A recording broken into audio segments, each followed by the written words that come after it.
All right, so we're just a week into summer, and boy, what a start to summer it's been. It was hot. I like heat, so I didn't complain. I went on many hour-long walks in the heat. It's like a nice warm hug, so I loved it. But I know a lot of people didn't, but it was a good reminder that summer has arrived. And with summer here, for at least last year, maybe the year before, I don't know how many years there's been the summer psalm tradition here. But I was tempted to continue that today, right? To dive into the Psalms. I like the Psalms, continue the tradition. But I thought that instead we might start our summer together by reflecting on rest, right? It's a season of rest, so summer, rest, Sabbath, rest. So that's the theme today. And Sabbath has been around since the beginning, like the very beginning. In the beginning there was light, also there was rest. So let's start at the beginning. Don't worry, I'm not going to go through every book in the Bible today. We'll do a couple, Genesis, Exodus, and then we'll fast forward. So it shouldn't be too long, but let's start in Genesis chapter 2, verses 2 and 3. And on the seventh day, God finished his work that he had done, and he rested on the seventh day from all his work that he had done. So God blessed the seventh day and made it holy, because on it God rested from all his work that he had done in creation. Okay, so the word seven in biblical Hebrew has a connotation of like completeness, wholeness, right? And so the creation story happening over 7 days is not an accident. It did not have to take 7 days. In fact, in the story, the work was done in 6 days. And we're talking about God, so the work could have been done like that, right?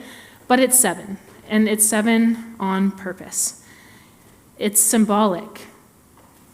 The seventh day being rest is meant to say that the week is not complete, creation is not complete without rest. There is work, there is rest.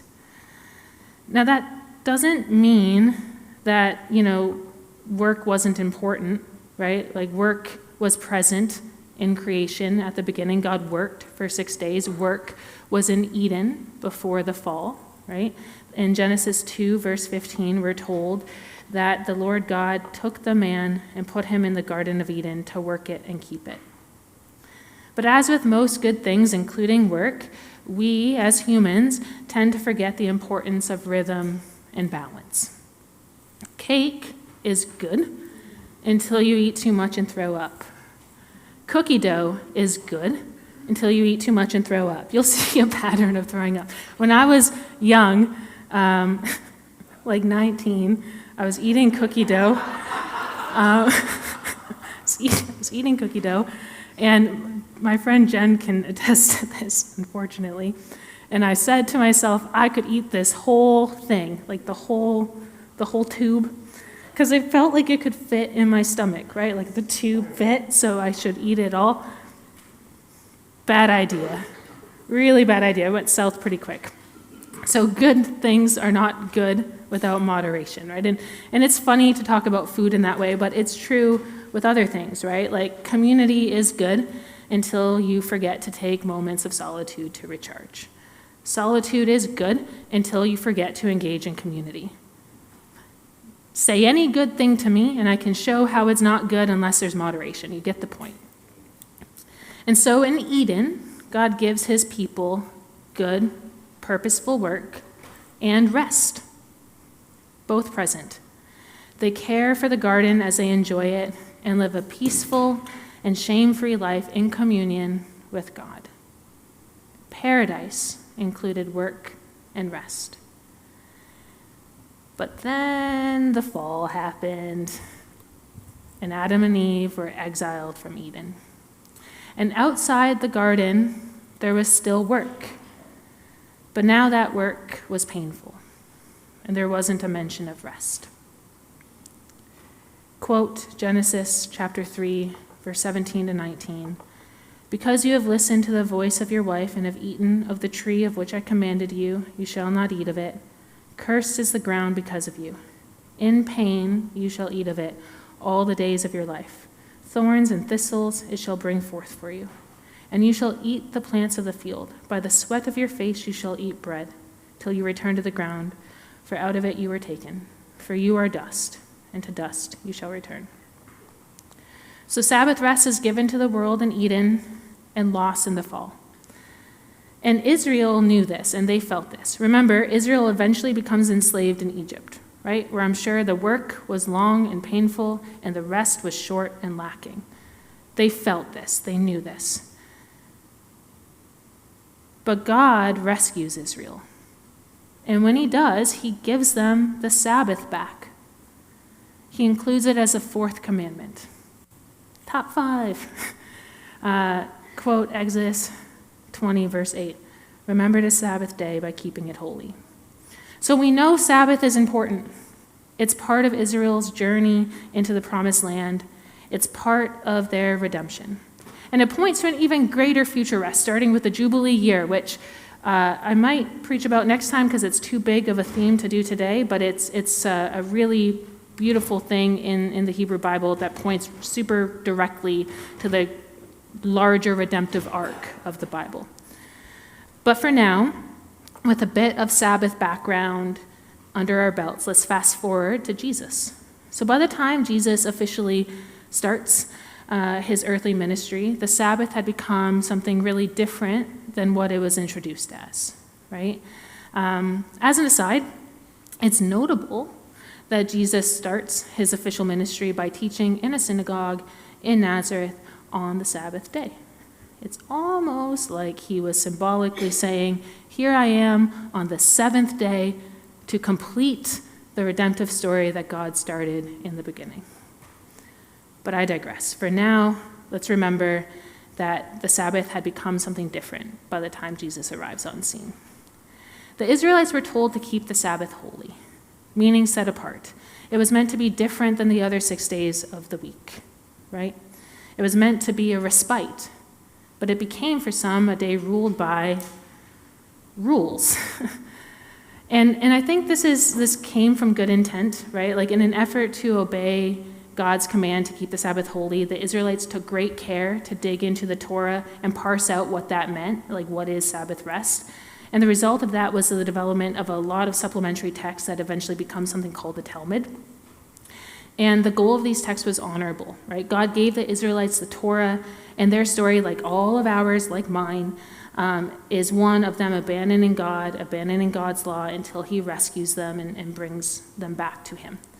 And so I think that the Talmud, these supplementary texts, was an effort that the Israelites made to dig into the Torah, the Bible, the Hebrew scriptures, to figure out how best to obey the law, to break that long-standing pattern of abandoning it.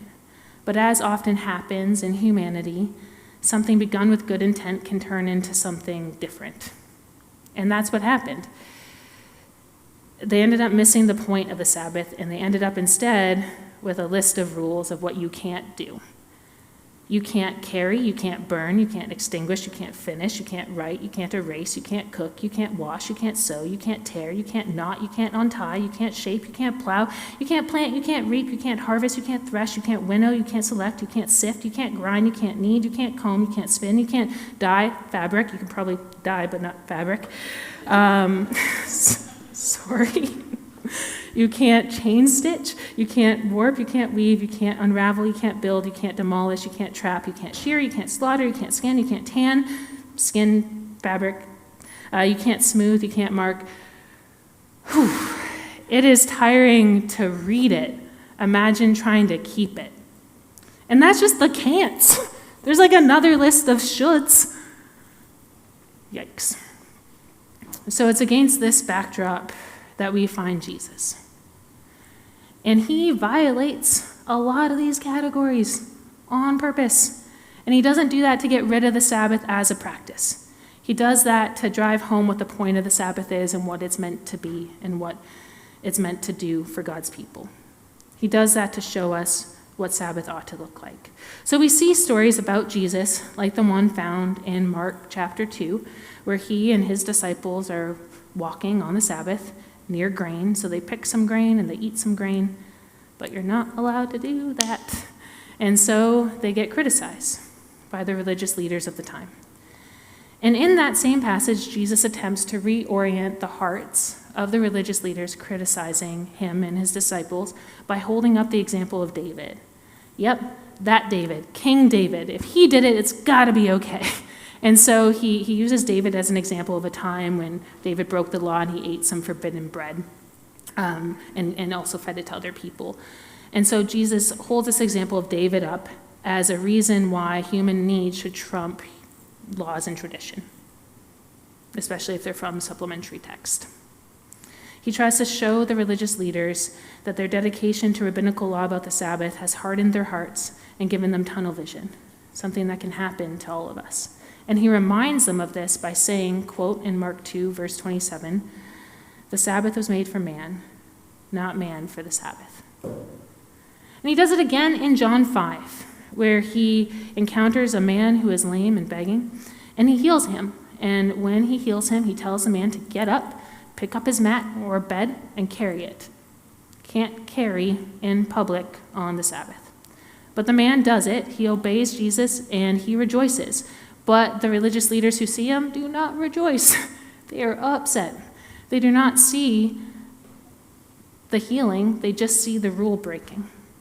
So again, we're shown Jesus trying to reorient their hearts. A similar thing happens in one of our main texts this morning, Luke chapter 13. So I'm going to read it starting at verse 10, and we'll go to verse 17. "Now he was teaching in one of the synagogues on the Sabbath.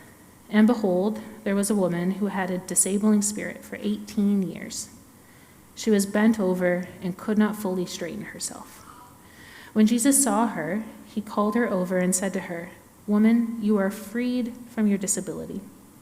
And he laid his hands on her, and immediately she was made straight, and she glorified God. But the ruler of the synagogue, indignant because Jesus had healed on the Sabbath, said to the people, 'There are 6 days in which work ought to be done. Come on those days and be healed, not on the Sabbath day.' Then the Lord answered him, 'You hypocrites! Does not each of you on the Sabbath untie his ox or his donkey from the manger and lead it away to water it? And ought not this woman, a daughter of Abraham, who Satan bound for 18 years, be loosed from this bond on the Sabbath day?' And as he said these things, all his adversaries were put to shame, and all the people rejoiced at all the glorious things that were done by him."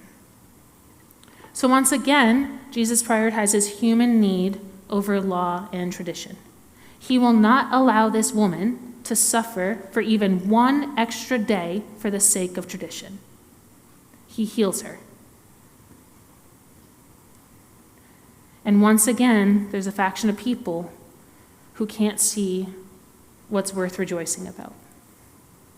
Repeatedly, when the Sabbath comes up, Jesus violates religious leaders' interpretation of the law and tries to get them to see God's heart for them and for the people they're meant to lead.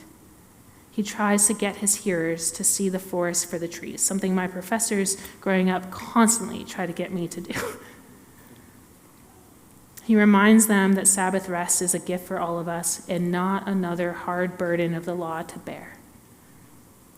So that's the kind of mindset I'd like us to hold on to while we look at Luke 10, specifically verses 38 to 42. It is not a passage about the Sabbath. It doesn't mention the Sabbath, not about the Sabbath. But I think it follows a similar theme to the ones we've read together already. It's about Martha and Mary. So starting in verse 38. "Now as they went on their way, Jesus entered a village, and a woman named Martha welcomed him into her house. And she had a sister called Mary, who sat at the Lord's feet and listened to his teaching. But Martha was distracted with much serving, and she went up to him and said, 'Lord, do you not care that my sister has left me to serve alone? Tell her to help me.' But the Lord answered her, 'Martha, Martha, you are anxious and troubled about many things. But one thing is necessary. Mary has chosen the good portion, which will not be taken away from her.'" Okay, so I see where Martha's coming from. If I had somebody who was in my house and I was hosting them and it was Jesus, I would be serving, I hope. Maybe my family would disagree, because sometimes I offer to take the dog for a walk when there's like chores to be done to prepare dinner or something. I'm like, oh, go outside. It's very transparent, but I hope that if it were an important guest that I would want to serve them. And I would be upset if I was the only one doing it, right? I'd be like, help me, please. And so I see Martha. And I think her intent's good. She's trying to serve Jesus. And I don't think trying to serve Jesus is bad. I want to be super clear about that. In the context of Luke 10, I think it's clear the lesson from this story is not that doing things in service to God is bad. Because before we join Martha and Mary in Luke 10, we see the story of the 72 laborers, 72 followers of Jesus who he sends out to preach the good news, to work the harvest. And they're praised for their service. And we also see the story, the parable of the Good Samaritan, where a man is robbed and beaten and left for dead on the side of a road, and where people you expect to help him, Levites and priests, pass by, and where people who are less likely to help him, or a person rather, who is less likely to help him, a Samaritan, a person at odds with Israel, stops and helps. More than that, shows hospitality, serves, right? And there's praise there for the server. So clearly, work is not bad, service is not bad, hospitality is not bad. The actual things that Martha is doing are not bad. Those same things are praised in other contexts. But as is often the case, God uses an unexpected character in a story to teach us a lesson, right? So Martha's error wasn't serving, right? And Mary isn't praised because she's just sitting doing nothing. Martha's error was misunderstanding who Jesus is and what he had to offer her in that moment. And Mary's praised because she saw who Jesus is and took what he had to offer her in that moment. Jesus is God. Yes, he does not need to be served by human hands. Acts 17, verse 24 to 26 tells us, the God who made the world and everything in it, being Lord of heaven and earth, does not live in temples made by a man, nor is he served by human hands as though he needed anything, since he himself gives to all mankind life and breath and everything. God doesn't need our service, and there is no amount of serving God that will further ingratiate us to him. Martha was not earning points with Jesus by serving. He already loved her, just like he already loves us. That's not to say that God can't use our service. I know he can. I've seen him use all of your service in my life and in the lives of those around you. Serving is good. It can be a form of worship. It can bring us closer to those around us. It can bring us closer to God. It can be a blessing to the served and the server. But when God is giving you the opportunity to sit at his feet and rest, to sit with your Lord and be filled with his Spirit, his peace, to receive life abundantly, and you can't because you're distracted by the busyness of what needs to be done, even if the things that need to be done are good things, you risk robbing yourself of much needed rest and healing. You risk being robbed of just sitting in Sabbath rest and enjoying God's presence the way Adam and Eve did in Eden on that first seventh day. And missing that often coincides with growing anxiety, stress, burnout, etc. And Jesus knows this and says this outright to Martha, right? Martha, Martha, you are anxious and troubled about many things. God made you.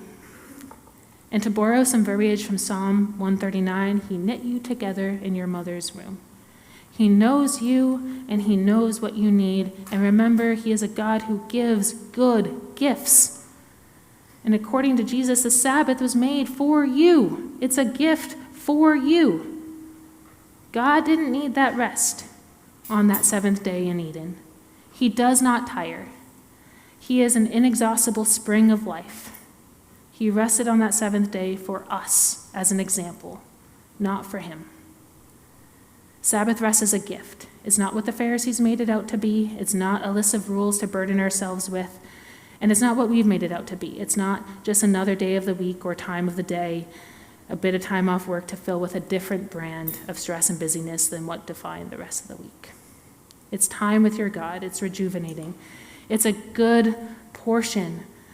So I implore you, try like Mary to find time this week to choose that good portion, to sit at your Savior's feet, to listen to his teaching and be filled. So you may not know this, but I write in like endings in here to keep track of time so that if I go off on a tangent, I can still end on time. This is a possible ending, and we are a little tight on time. But I think if, with your permission, if I can go a few minutes over, that I want to kind of just chat a little bit about what Sabbath rest can look like. I don't think it's wise to just leave us at this point, if that's okay. So we might go a couple minutes over. Is that okay? But before I do that, I want to put a huge disclaimer. From here on out, there's no more Bible verses, okay? This is just like my thoughts and reflections. So take them with a huge grain of salt. This is just like coming from my 30-something years of experience. So I don't know. It might be good, it might not. But I think it's worth at least reflecting on. So what can this look like in our life? I think it has to start with intentionality. And I reflected on this a lot. I think intentionality is key because I was thinking about times where I've rested like by accident, where maybe I haven't rested intentionally throughout the week and I'm just so tired that I sit down for 5 minutes and then the evening's gone. And then I don't feel rested. I feel guilty because I didn't do the things on the list of the things I'm supposed to do. And then I'm more stressed the next day, and it is not rejuvenating. And I think that that's relatable, right? So I don't think Sabbath is accidental rest. I think it has to start with intentionality, with carving out a time. And what that time is can vary, right? Maybe it's a day, maybe it's a part of a day, I don't know. I'm not in your life. But carving out a time to say this is for rest. And it may also be intentionally defining what that time is going to be spent doing or not doing, but I do think it has to start with intentionality. Now, what that physically looks like can vary, but again, intentionally disconnecting from what stresses you out is key. Choose a day, choose a time, and maybe choose an activity. But that's just rest, right? Like that's not Sabbath rest, that's quite secular. And there are benefits to that. There's, lots of secular things have benefits. It's fine. But like many secular pleasures, they're appetizers when God invites us to a meal or even a feast, right? So secular rest, good. Sabbath rest, better. So how do we distinguish between Sabbath rest and secular rest? And again, I think it comes down to intentionality, to intentionally saying this time that I have carved out is for God. It is for me to connect with God. I was talking to Matt Vazzari today, or not today, this week, because with certain topics that maybe have theological specifics in different denominations, I run it by somebody else because I don't want to accidentally, get off base. And so I was talking to him about what Sabbath rest is, and he said a phrase that really stuck with me. Secular rest is freedom from. Sabbath rest is freedom to. So he was saying that secular rest is freedom from the stresses of the day. Sabbath rest is freedom to dig into God. And he mentioned it's not unlike fasting, because we all have like a finite amount of time per day, per week, per year, and we all have different levels of like attention bandwidth, right? So we're all full. And so in order to make time for God, we have to sacrifice something else, right? We need to take something out of the cup to have room to sit with God. And so it requires removing a part of the busyness of the week to ensure that time is allotted where God can be at the forefront without unnecessary distraction. Now, the specifics of what that can look like vary, right? Like I think the last time I preached it was, I think it was on worship and how it doesn't have to be like confined to a specific building or defined to a specific ritual. And I think the same is with Sabbath, right? Like it can maybe be spending time in nature, but doing so deliberately to reflect on God and his creation. It can maybe mean like engaging in something creative to, dig into your own creativity in order to praise God for his and the gift of creativity that he gives us. It could be quiet reading, journaling. It could be digging your Bible, praying, devotional, like whatever. But intentionally saying, this is time set for God. Freedom to dig into God is key. And I think by doing that, we respond to Jesus' invitation to come, to sit at his feet and be filled. Like Mary, to receive his love, salvation, peace, wisdom, discernment, and knowledge.